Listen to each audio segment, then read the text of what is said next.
Good night, MH370. We are equally puzzled as well. 8/3/2014. An event that shook the global aviation industry. An aircraft with over 200 passengers suddenly disappeared from the sky. The most costly search in history. Nearly 10 years of waiting and despair. Crash into the sea. Terrorism. Shot down. Or is there another concealed conspiracy theory? They are lying, deceiving the entire world. Clues are slowly being revealed, and the truth will eventually come to light. Where will be the most convincing answer? Right now, this video will delve into the most mysterious disappearance in modern aviation history, Malaysia Airlines flight MH370. At 23:11 late night, on March 7, 2014, Kuala Lumpur International Airport, Malaysia. A Boeing 777-200ER, an enhanced version of the Boeing 777, the world's largest twin-engine aircraft, was undergoing final checks for a nearly 6-hour flight to the capital, Beijing, China.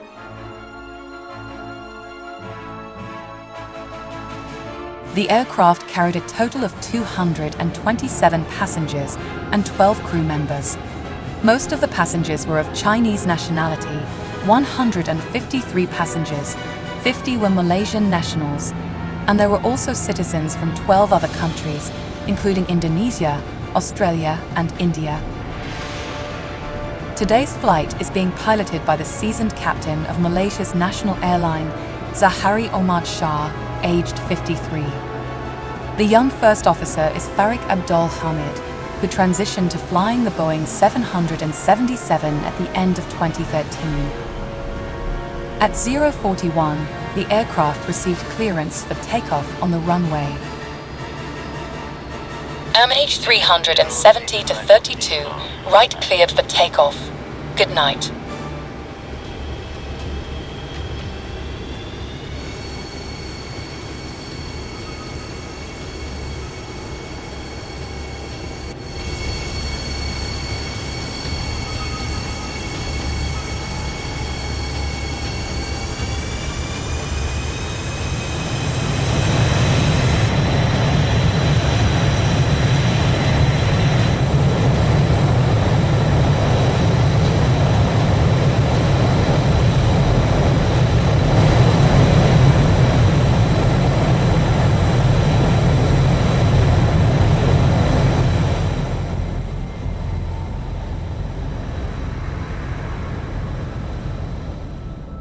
About 10 minutes after stabilizing their flight path, the captain contacted air traffic control again and was cleared to climb to an altitude of 25,000 feet.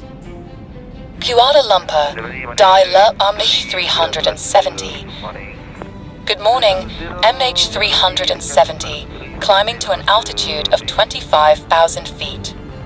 Shortly thereafter, the aircraft was instructed to climb to an altitude of 35,000 feet. MH370, continuing to climb to 35,000 feet, maintaining level at this flight level. Like any other flight journey, the flight is proceeding very smoothly. At approximately 1:18, the aircraft began its approach to the airspace in the southern part of the South China Sea at an altitude of 10,670 meters. The sky at this moment is exceptionally beautiful and pleasant.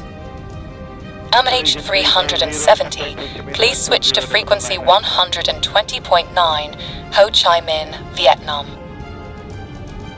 Good night, MH370. It seemed like just a regular wish from the pilot, but no one could have imagined that those would be the final signals before MH370 became the most mysterious aviation disaster in modern history.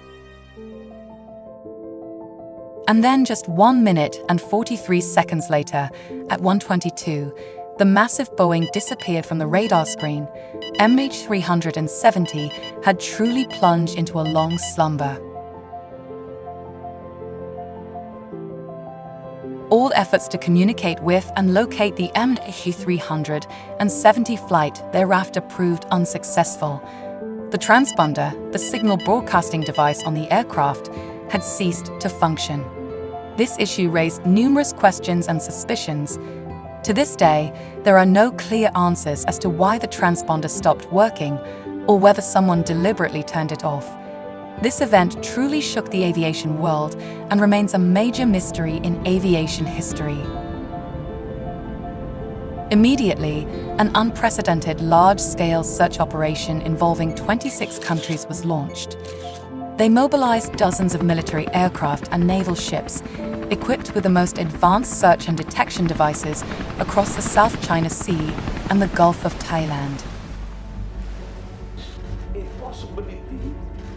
On March 12th, which was 4 days after the incident, a faint glimmer of hope emerged from Malaysian authorities.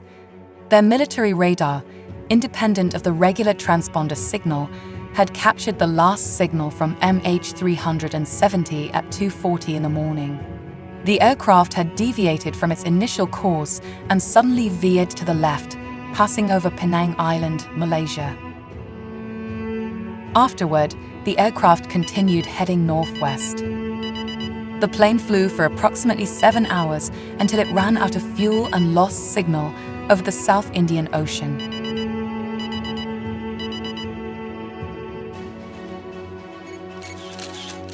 After this announcement was made, Malaysia also admitted that this information was rather vague and they couldn't be certain about anything.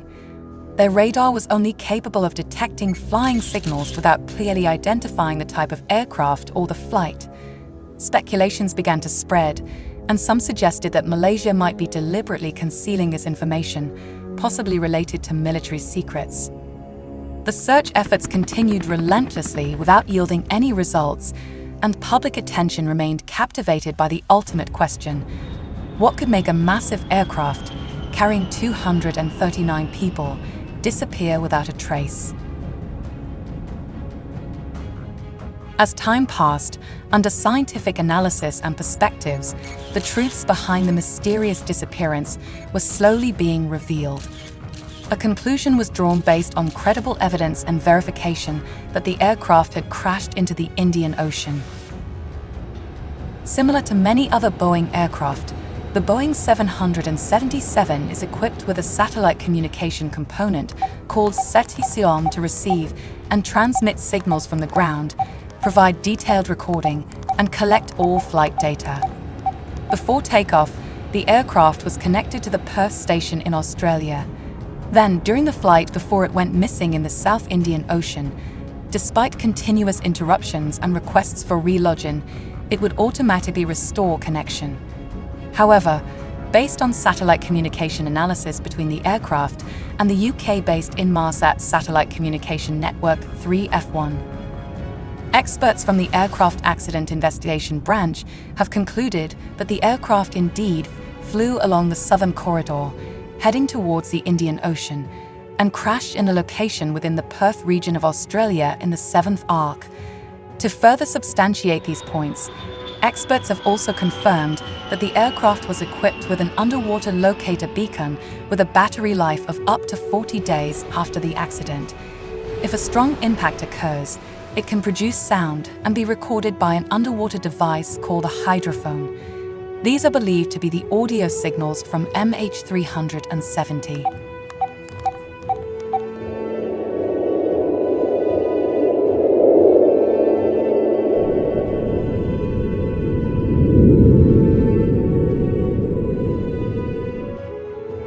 Through data collected from various stations, it was calculated that MH370 was at a depth of nearly 4,000 meters beneath the ocean's surface.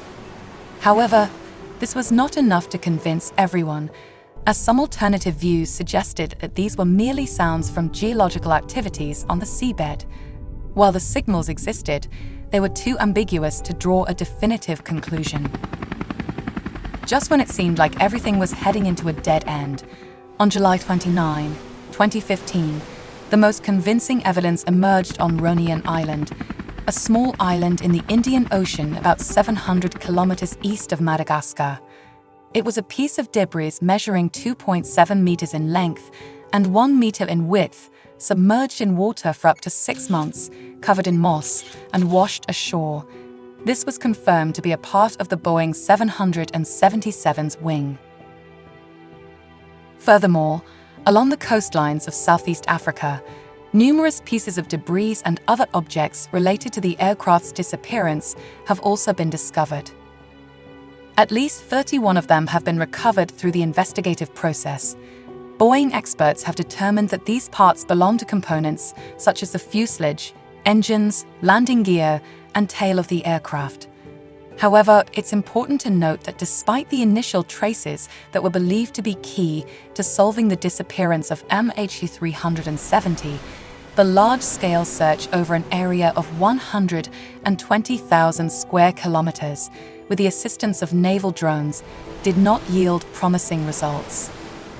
And according to Professor Charitha Pattiarachchi from the University of Western Australia, based on research and calculations, if a mishap indeed occurred, the aircraft debris would surface in the vicinity of Ronian Island within 18 to 24 months.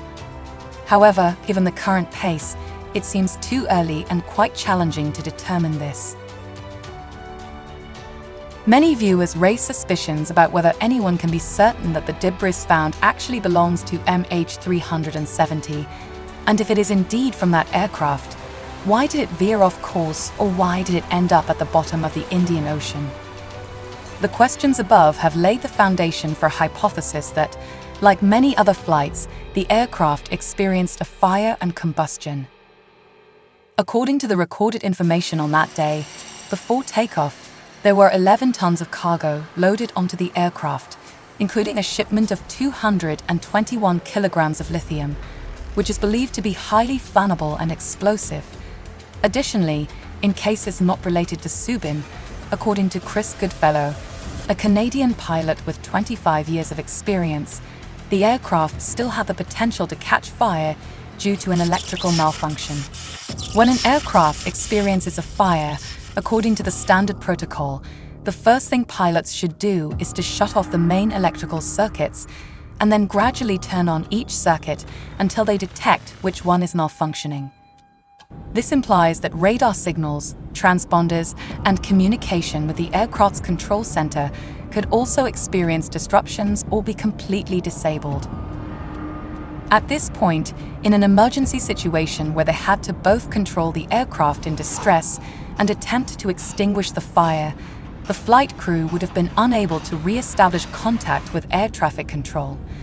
Based on the instincts of an experienced pilot with 18,300 hours of flight time, Captain Zahari would naturally seek the nearest airport to attempt an emergency landing. Although returning to Kuala Lumpur was the shortest route, this area had treacherous terrain with peaks over 2,400 meters high. Therefore, to ensure safety, the captain decided to head towards Langkawi International Airport, which has a 4 kilometers long runway with no obstacles, allowing the aircraft to land without difficulty. That is also why the aircraft did not land at the originally planned airport. Due to the fire, oxygen levels decreased and cabin pressure dropped suddenly, while the toxic smoke continued to build up. Despite having oxygen masks, the crew couldn't hold out any longer. A similar incident occurred in Helios Airways Flight 522, when all 3 crew members became unconscious, but the autopilot system continued to control the aircraft for an additional 2 hours. As for MH370, it flew for nearly 7 more hours until it ran out of fuel over the Indian Ocean.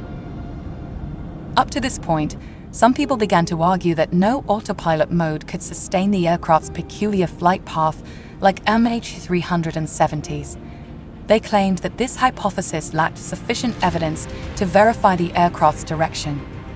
Therefore, public opinion began to shift towards another, more plausible hypothesis, suggesting that the captain, who was controlling the flight, had extreme intentions. Some Australian investigators pointed out in a television program that the Malaysian captain intentionally took the plane out of radar range to crash it into the sea. They discovered that before the final communication, the aircraft's transponder had been turned off. And of course, in this case, only the captain had the authority and control to disable and manipulate the aircraft. According to pilot Simon Hardy, an experienced Boeing 777 pilot, Captain Zahari had cut off all communication systems and flew through the airspace between Malaysia and Thailand, then turned towards his hometown of Penang to have one last look at his homeland. They also provided a psychological analysis that instead of repeating the frequency signal for the air traffic control station, the captain's final words were, "Good night, MH370, which they suggested was a deliberate farewell. It's as if he was prepared to take all 239 lives with him. In the flight path trajectories, it appears as if a psychological struggle took place, and ultimately, he waited for the plane to run out of fuel so that it would plunge into the ocean.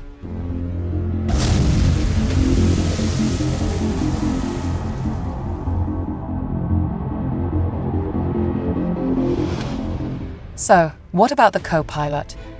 What did he do at this point? These experts also analyzed the young co-pilot, who had recently transitioned to this type of aircraft and had only accumulated 38 hours of flight time on the Boeing 777. Along with hierarchical relationships, of course, he would not be able to intervene in the captain's behavior. This argument has faced strong opposition and criticism from the captain's family members and colleagues. Through the investigation, it was revealed that the captain was leading a very happy life with his wife and children. In addition, he did not have any psychological-related illnesses. If he truly wanted to die, why not just let the plane crash into the water instead of attempting to control it for hours before crashing it into the Indian Ocean?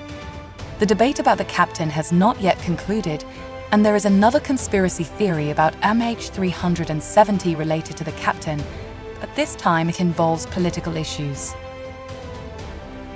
According to the Stress Time newspaper in Malaysia on March 16, 2014, it was reported that Captain Zahari was a member of the People's Justice Party, an opposition party in Malaysia led by politician Ibrahim Alwa. This individual was recently sentenced to 5 years in prison for the crime of homosexuality, which is considered illegal in Malaysia. This was the reason behind the pilot circling the airplane in an attempt to negotiate the release of Ibrahim, but ultimately failing to do so. Consequently, he directed the plane to crash in the remote region of the southern Indian Ocean. This detail remained largely unknown due to its political implications, and Malaysia attempted to cover it up. In addition to the hypotheses related to technical malfunctions and the flight crew, it's important to consider another significant factor from a third-party perspective, which is that the airplane may have been subjected to terrorism and hijacking. Let's go back to the evening of March 8, 2014, at Kuala Lumpur International Airport. A piece of information had been fully verified that on that day's flight, there were 2 individuals holding Iranian nationality, but the suspicious aspect here was that they used fake passports claiming to be Austrian and Italian citizens. This raised the question of whether there were elements of extreme terrorism on board. Despite the increased security measures for cockpit access since the events of September 11 in the United States, it was discovered that there was a vulnerability in the design of the Boeing 777. The equipment compartment of a Boeing 777 aircraft is a very large room located just outside the cockpit, near the galley.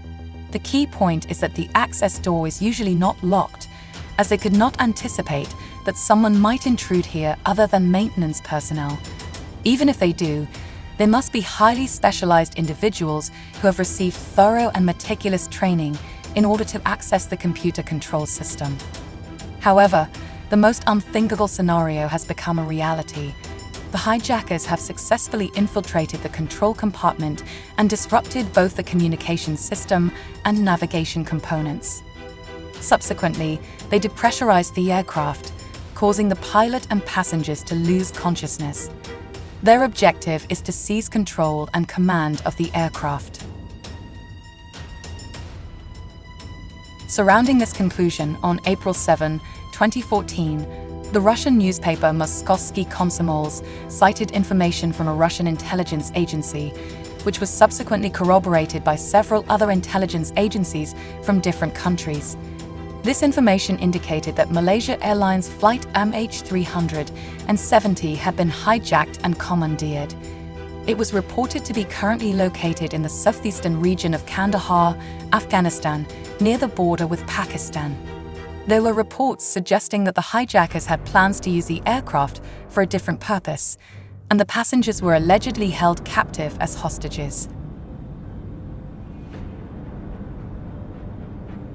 While Malaysia Airlines was still recovering from the earthquake on March 8, its flight MH17 encountered another tragedy when it was shot down by separatist rebels in eastern Ukraine.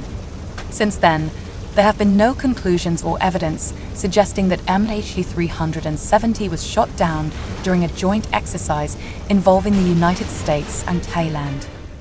This hypothesis was proposed in the book titled The Mystery of Flight MH370 by British author Nigel Cawthorne. The author has linked this event to the statements of witness Mark, who claimed to have seen a plane engulfed in flames crash into the Gulf of Thailand, amidst a backdrop of the world witnessing numerous heated developments in the South China Sea. Nigel Cawthorne explains that this exercise included simulated warfare on land, at sea, in the air, and live ammunition firing exercises. One participating team accidentally shot down MH370 because they misunderstood that the aircraft was attempting a similar attack pattern to the 9/11's terrorist attacks. However, due to sensitive political and military issues involved, this secret will never be disclosed. Alongside the statements related to the interconnected issues, some darker conspiracy theories have emerged regarding the disappearance of MH370, akin to the Titanic sinking incident and linked to patent rights.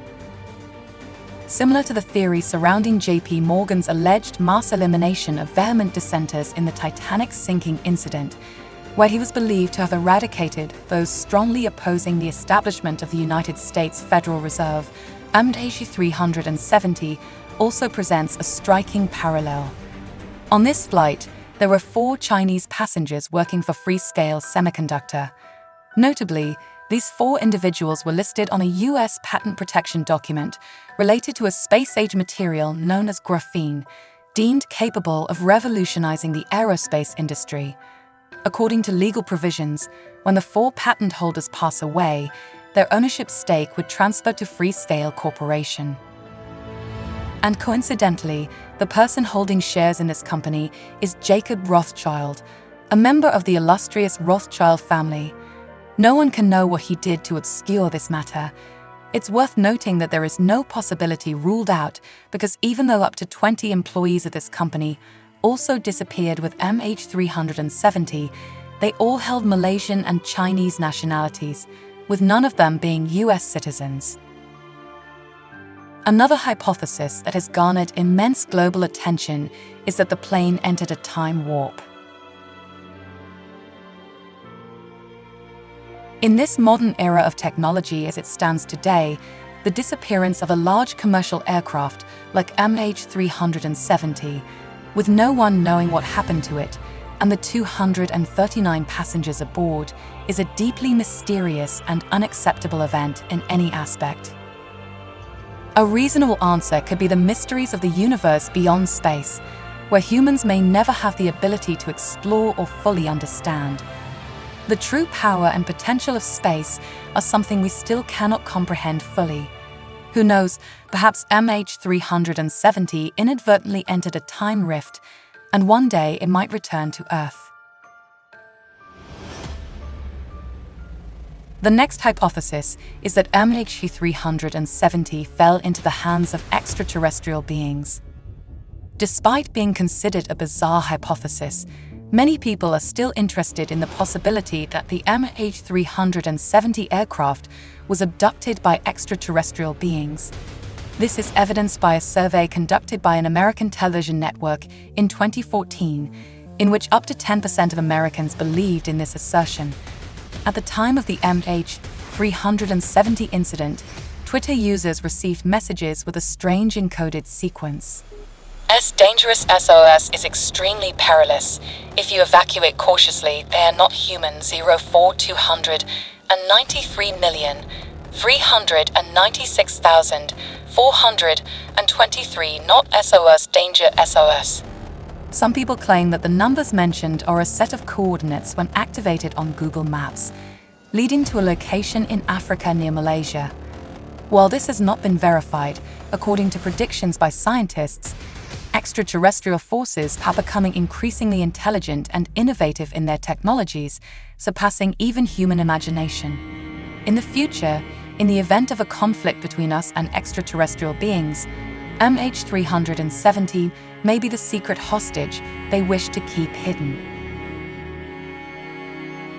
After a series of explanations about the disappearance of MH370, in the end, each of us has the right to believe that the most suitable answer is still unknown. And of course, as no further signs of the plane have been found, we are still entitled to hope for a scenario, a most satisfying conclusion, because that is the wish and the heartfelt desire of those who have lost their loved ones. They have never stopped hoping for a miracle, just like the story of two brothers, 11-year-old Eric and 6-year-old Adam, who lost both their father and mother on that fateful flight, with the innocent question of children about when their parents will return.